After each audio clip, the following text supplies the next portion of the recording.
Emmanuel Macron change de ton sur les réformes sociales. Les syndicats le remarquent après leur rendez-vous inédit ce matin avec le patronat et le président de la République à 2 mois de la rentrée.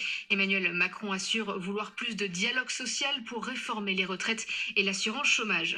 6 jours après la fin de son immunité parlementaire, Thierry Solère est en garde à vue depuis ce matin dans les locaux de la police judiciaire de Nanterre.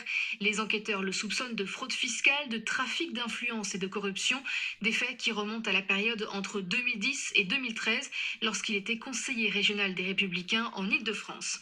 Des syndicalistes de la maison d'arrêt de l'île Sequedin se disent dégoûtés après la diffusion sur les réseaux sociaux d'une vidéo où l'on voit une surveillante stagiaire pratiquer ce qui semble être une fellation à un détenu. La jeune femme pourrait être sanctionnée. Le détenu, lui, a changé d'établissement. L'administration pénitentiaire a ouvert une enquête.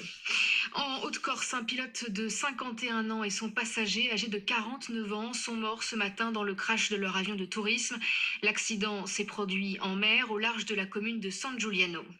466 emplois supprimés d'ici 2 à 3 ans dans les magasins Jules, Brice, Bisbee et Gentle Factory.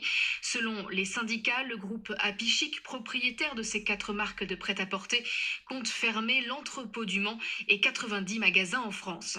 L'erreur de fumigène rouge au lieu de bleu pendant le défilé du 14 juillet à Paris ne vient pas du pilote de la patrouille de France, mais d'une maladresse pendant le chargement des poudres avant le décollage. Pilotes et mécaniciens sont mortifiés selon une source militaire.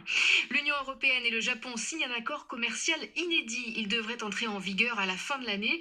Avec lui, 85% des produits agroalimentaires de l'Union européenne pourraient entrer au Japon sans droit de douane. Les Japonais obtiennent un libre accès au marché européen pour leurs industries automobiles. Barack Obama est en Afrique du Sud pour célébrer le centenaire de la naissance de Nelson Mandela. L'ancien président des États-Unis doit prononcer un discours à Johannesburg tout à l'heure devant 15 000 personnes.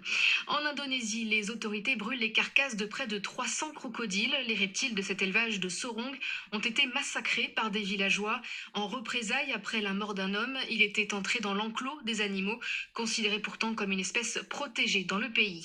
Les 165 cyclistes du Tour de France grimpent jusqu'à la station du Grand Bornand, 10e et première étape de montagne dans ce Tour 2018. Les cyclistes sont partis d'Annecy tout à l'heure. Le Belge Greg Van Avermaet est toujours en jaune. Et puis, le numéro de l'équipe sur le triomphe des Bleus au Mondial de football est en rupture de stock, malgré un tirage autour d'1,5 million d'exemplaires, 6 fois plus qu'un tirage ordinaire. C'est une vente historique d'après le journal.